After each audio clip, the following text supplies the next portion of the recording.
Extremely lucky.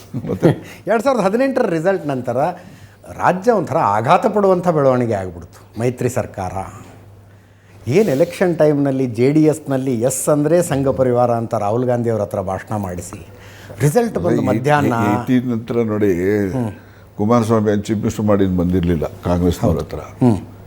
ಕಾಂಗ್ರೆಸ್ನಲ್ಲಿದ್ದವರೇ ಇವರೇನೇ ನಾವು BJP it is A communal party, ದೂರ ಇಡಬೇಕು ಅಂತೇಳಿ ಇವರೇ ಅವ್ರನ್ನ ಹುಡ್ಕೊಂಡು ಹೋಗಿ ಕರ್ಕೊಂಬಂದು ಮುಖ್ಯಮಂತ್ರಿ ಮಾಡಿದ್ರು. ಹೌದು, ಆ ಮುಖ್ಯಮಂತ್ರಿ ಆಗಿ 18 ತಿಂಗಳಿದ್ದಾಗ ಅವರು ಕಾಂಗ್ರೆಸ್ನ ಮುಖಂಡರುಗಳನ್ನು, ಕಾಂಗ್ರೆಸ್ ಶಾಸಕರುಗಳನ್ನು, ಕಾಂಗ್ರೆಸ್ ಕಾರ್ಯಕರ್ತರನ್ನ ಗೌರವದಿಂದ ನೋಡ್ಕೊಂಡಿದ್ರೆ ಸರ್ಕಾರ ಏನು ಹೋಗ್ತಾ ಇರಲಿಲ್ಲ. ಅವರು ಅಸಮಾಧಾನದಿಂದ ಪರಿಣಾಮವಾಗಿ ಸರ್ಕಾರ ಹೋಯ್ತು ಅಷ್ಟೆ. ಅದಕ್ಕೆ ತಮ್ಮಗಳ ಕೊಡುಗೆನೇ ಇತ್ತು. ಅಲ್ಲ, ನಾವು ಬಿಡಿ, ನಾವು ಕೊಡುಗೆ ಯಾವ್ಯಾವುದು ಕೊಟ್ಟಿದ್ದೀವಿ ಅವೆಲ್ಲ ಹೇಳಲಿಕ್ಕಾಗೋದಿಲ್ಲ. ಅದಕ್ಕೂ ಕೊಟ್ಟಿದ್ದೀವಿ.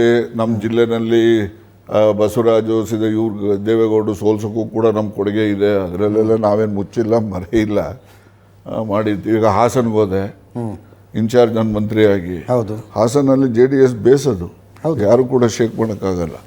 ಆಮೇಲೆ ಅಲ್ಲಿ ರೇವಣ್ಣ ಮಂತ್ರಿಯಾಗಿ ಅಷ್ಟೇ ಕೆಲಸ ಮಾಡಿದ್ದಾರೆ, ಗೊತ್ತಾಯ್ತಾ. ಇನ್ಸ್ಪೈಟ್ ಆಫ್ ದ್ಯಾಟ್ ನಾವು ಪಾರ್ಲಿಮೆಂಟ್ನಲ್ಲಿ ಅವರ ಅಭ್ಯರ್ಥಿನ ನಾವು ಸೋಲಿಸಿದ್ದೀವಲ್ಲಿ. ಹಾಸನ್ ಪ್ರಾಪರಲ್ಲಿ ಪಾರ್ಲಿಮೆಂಟ್ ಎಲೆಕ್ಷನ್ಗೂ ಹಿಂದಿನ ಅಸೆಂಬ್ಲಿ ಎಲೆಕ್ಷನ್ಗೂ 1 ವರ್ಷ. ಹಾಸನ್ ಪ್ರಾಪರಲ್ಲಿ ನಮ್ಮ ಕ್ಯಾಂಡಿಡೇಟ್ 4,000 ವೋಟ್ ತೊಗೊಂಡಿದ್ದ, ಓನ್ಲಿ 4,000. ನಾನಲ್ಲಿ ಹೋಗಿ ನಮ್ಮ ಕ್ಯಾಂಡಿಡೇಟ್ಗೆ 88,000 ವೋಟ್ ಕೊಡಿಸಿದ್ದೀನಿ. ಅದರಿಂದ 52,000 ಗೆದ್ದಿದ್ದಾನೆ, ಗೊತ್ತಾಯ್ತಾ. ಹಾಗೆ ಅಲ್ಲಿ ಹೋಗಿ ನಾನು ಈ ಏನು ಆ್ಯಂಟಿ JDS ವೋಟ್ಗಳಿದ್ದೋ ಅದನ್ನೆಲ್ಲ ಕನ್ಸಲ್ಟೇಟ್ ಮಾಡಿದ್ರಿಂದ ಅಲ್ಲಿ ದೇವೇಗೌಡರ ಕ್ಯಾಂಡಿಡೇಟನ್ನು ಸೋಲಿಸ್ಲಿಕ್ಕೆ ಸಾಧ್ಯ ಆಯಿತು. ಹಾಗೆ ಕೆಲವು ಸರಿ ನಾವು ಸಂಘಟನೆ ಮಾಡುವಾಗ ಜನರನ್ನು ಅಪ್ರೋಚ್ ಮಾಡೋದು, ಅದರಲ್ಲಿ ನಾವು ಯಶಸ್ಸನ್ನು ಕಾಣಲಿಕ್ಕೆ ಸಾಧ್ಯ ಇದೆ.